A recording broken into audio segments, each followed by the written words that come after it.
मन को इस्तेमाल करो, पर उसके द्वारा इस्तेमाल मत हो जाओ। प्रश्न पूछो पर भय से नहीं, सुनो पर अंधे होकर नहीं। और जब भीतर की शांति झलके, उसे पहचानो।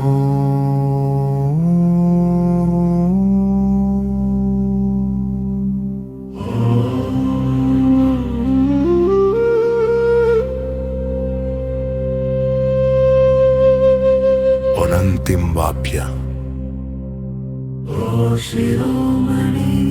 जो सत्य है वह भारी नहीं होता, वह हल्का स्पष्ट और मौन की तरह पास होता है।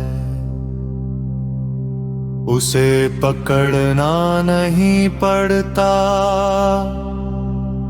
बस देख लेना होता है। एपिसोड मैं कौन हूं, सोच या अनुभूति।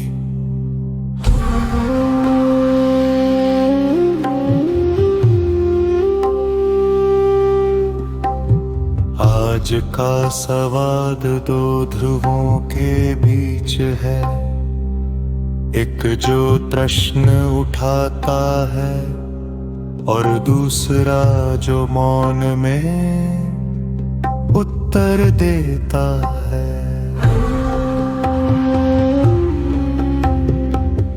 यदि सब कुछ बदलता रहता है, शरीर, समय, अनुभव, तो फिर स्थायी क्या है?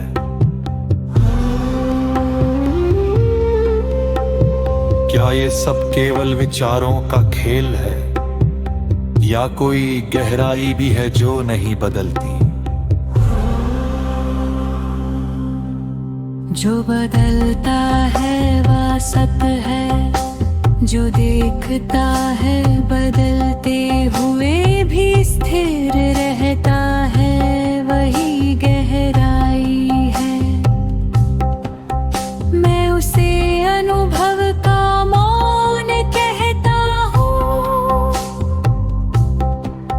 जहाँ शब्द कम और बोध अधिक होता है।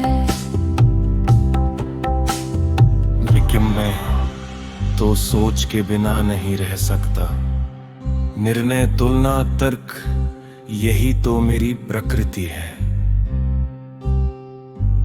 अगर मैं शांत हो जाऊं तो दिशा कौन देगा?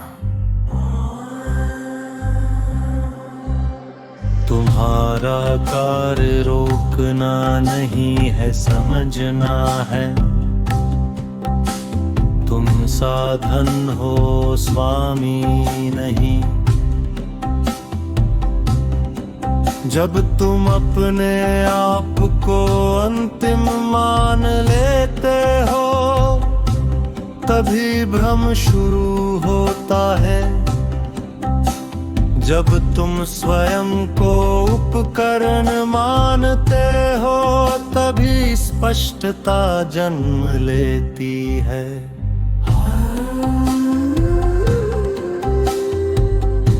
फिर यह मैं कौन है जो हर अनुभव के पीछे खड़ा है?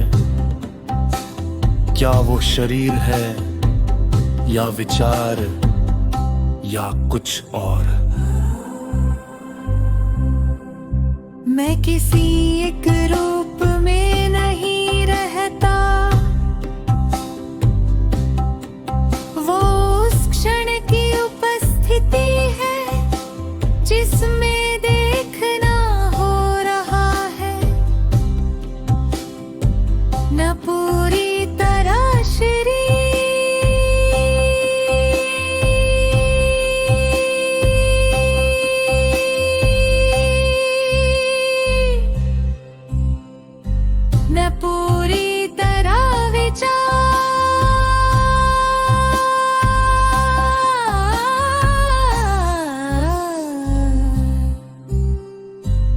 उम्र की दोनों के बीच का साक्षी भाव। यदि सब कुछ इतना सरल है तो जीवन इतना जटिल क्यों दिखता है। यदि सब कुछ इतना सरल है तो जीवन इतना जटिल क्यों दिखता है। क्योंकि सरलता को समझने के लिए ठहरना पड़ता है और मस्तक हमेशा आगे भागना चाहता है। भागना गलत नहीं, पर रुकने की क्षमता भी जरूरी है।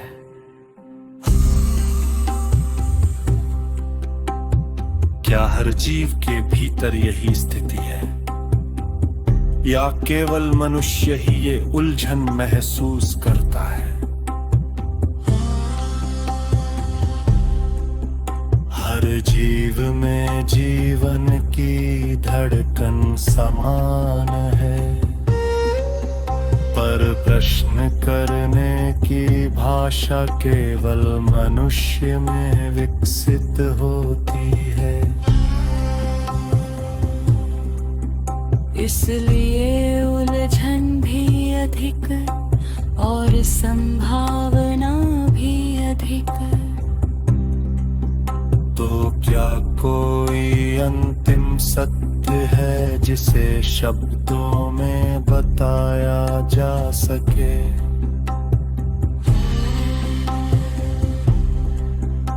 यदि वह शब्दों में पूरी तरह आ जाए तो वो सत्य नहीं रहेगा, वह विचार बन जाएगा। सत्य अनुभव में होता है, व्याख्या में नहीं।